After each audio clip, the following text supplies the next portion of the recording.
Alors, vous le savez, il y a pas très longtemps, on a traité d'une vidéo qui vous parlait d'un nouveau panneau qui avait popé comme ça, en plus des ZFE, en plus des radars. On a un panneau qui t'oblige maintenant à faire du covoiturage.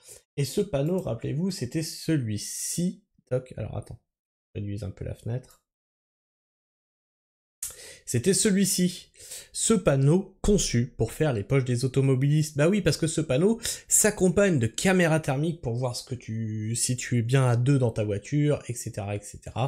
Et ben, si tu connais pas le panneau, tu l'as dans le fion. Et ensuite, tu devras 135 € d'amende. Et à chaque fois que tu croises ce panneau, c'est 135 € d'amende, plus des points sur le permis, etc., etc. Mais bon, vous savez que j'ai beaucoup à dire sur les écologistes. Vous savez que je me revendique écologiste, hein, je suis quelqu'un quand même qui travaille avec la nature, de la meilleure façon qui soit, je n'utilise pas de machinerie lourde, etc., etc. J'essaie vraiment de travailler avec les saisons. Ça paye pas, déjà. Mais il y a quelque chose à côté duquel j'étais passé. C'est à quel point l'écologie fout les femmes dans la merde. Et j'écoutais une vidéo de David, vous connaissez, hein, David, la croisée des chemins, où il expliquait pourquoi il déteste les écologistes. Pourquoi je déteste les écolos, et vous devriez aussi. Alors on va pas écouter toute la vidéo, je lui ai demandé son accord, hein, bien sûr, avant de diffuser cet extrait. Mais il y a quelque chose de très intéressant dans ce qu'il dit, puisqu'il parle justement de cette nouvelle norme, hein, qu'on voudrait t'imposer maintenant de prendre des personnes en covoiturage, et une problématique à laquelle je n'avais pas pensé. On va faire le tour de tout ça. Il y a du son ici, ok c'est parti. Justement, plutôt ceux qui, sous couvert d'écologie, se permettent bien des choses. Je vais prendre des exemples, hein. Des mecs qui vont te dire, ouais, save the planet, etc. Et ils vont bien aller dans tous les pays du monde en avion pour te dire que toi, là, le beauf, que toi, là, le gueux de la campagne, il faut absolument que tu roules moins avec ton diesel, ou alors que tu roules absolument avec quelqu'un à côté de toi. Voilà, que tu covoitures. Ma femme, quand elle doit aller chez sa sœur, qu'elle est toute seule, elle fait 1,69 m et 47-48 kg tout mouillé. Est-ce que vous la voyez absolument prendre un covoit ou un autostoppeur?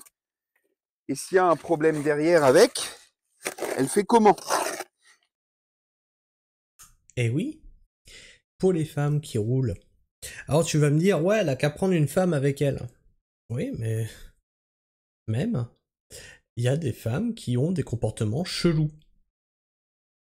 Et quand... Désolé, hein, mais c'est la nature. Hein. Une femme est moins armée physiquement pour faire face à une agression. Bah oui, c'est comme ça. Il y a moins de testostérone, il y a moins de musculature, il y a moins de force, il y a moins de tout ce que tu veux. Alors oui, vous allez me sortir encore des exemples qui sortent du lot, mais c'est justement des exemples qui sortent du lot, ce n'est pas la norme. Et donc, avec ce nouveau panneau, ils ostracisent encore plus les femmes, et la place que la femme aura dans la société. Donc elle est condamnée à quoi, cette nénette? Elle est condamnée à ne pas prendre de covoiturage, et rester dans les bouchons. C'est ça. C'est ça la solution pour les femmes. Et ces partis écologistes se disent en plus féministes. Expliquez-moi à quel moment ils n'ont pas pensé à ça. Et que ça doit être des mecs qui ont des femmes qui doivent y penser. On va écouter ce qu'il dit ensuite. Elle va pas forcément pouvoir. Vous me direz, mais oui, mais David, c'est écologique hein, de prendre des covoitureurs. Oui, oui. Moi, j'en fais, je le fais.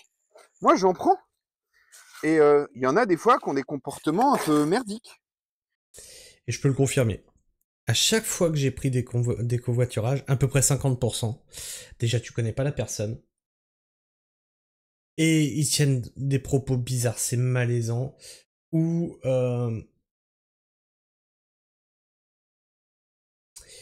ils ont un comportement que tu jugerais plutôt suspect au niveau de la prise de produits, tu vois, qui te rendent dans un état second. D'accord? Tu vois ce que je veux dire? Et donc, tu es avec une personne que tu ne connais pas, qui a peut-être pris des produits, tu ne le sais pas, et tu ne sais pas la réaction qu'elle pourrait avoir si jamais tu dis quelque chose qui pourrait lui déplaire. Je ne laisserai pas ma femme faire ça. Mais du coup, ma femme va devoir faire quoi? Elle va devoir se garer sur la file de droite, ne pas doubler, rester derrière les camions, parce qu'il y aura le petit panneau bleu là avec le losange blanc qui va lui dire si t'es pas en covoiturage, voilà. Alors que elle a un mode de vie qui est vertueux. Tout ça, ça laisse présupposer d'une chose, je pense, hein, que ce vers quoi on veut aller avec ça, c'est tout simplement, hop là, ce qu'on nous disait il y a encore pas longtemps, qui était soi-disant une théorie du complot, d'aller vers un pass carbone. Voilà, tu as le droit de faire tant de kilomètres. Si tu es en covoiturage, bon, ça divise par deux. Et puis ça tombe bien, les caméras thermiques, elles sont déjà installées. T'as vu? Et ça aussi, je l'ai pas vu venir, et j'ai trouvé très intéressant sa réflexion. Effectivement, les caméras thermiques sont déjà installées, tu as ton passe carbone, tu vas voir, tu vois, comme ton permis à points, tu auras un permis à points carbone, et tu auras le droit de faire tant de voyages, tant de kilomètres. Et si tu as à 2, bah ça divise par 2, si tu as 3, ça divise par 3, etc., etc. Et donc les femmes, encore une fois, seront soit soumises à des agressions, de plus en plus, puisqu'elles seront obligées de faire du covoiturage, ou contraintes de faire moins de kilomètres. C'est le patriarcat? Non, messieurs, dames. Ça s'appelle l'écologie.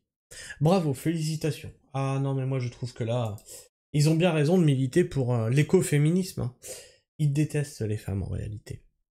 Alors je vous mettrai bien sûr le lien de la vidéo de David dans la description, parce que bon, on a traité de 2 minutes de sa vidéo, il explique ça pendant 16 minutes, pardon, il explique ça pendant 16 minutes, il détaille bien le truc, tout en faisant un enduit écologique sur, c'est pas sa maison, c'est son épicerie.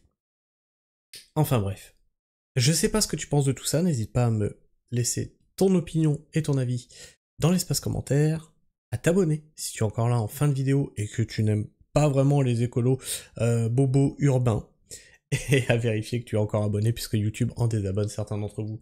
Et puis bah tu partages cette vidéo, tu partages la vidéo de David, tu vas faire un tour sur sa chaîne, tu lui mets un petit like, un petit commentaire, tu lui dis que tu viens de ma part et qu'on lui fait des bisous de la pragmatisme, il sera content. T'inquiète pas, on se connaît, on fait des lives tous les jeudis, le jeudi du milieu du mois, donc vers le 15, c'est le jeudi qui tombe le plus près du 15. Et vous me retrouverez donc sur sa chaîne en live le jeudi autour du 15. Enfin bref, moi je vous fais la bise, prenez soin du sol et restez pragmatiques. Ciao.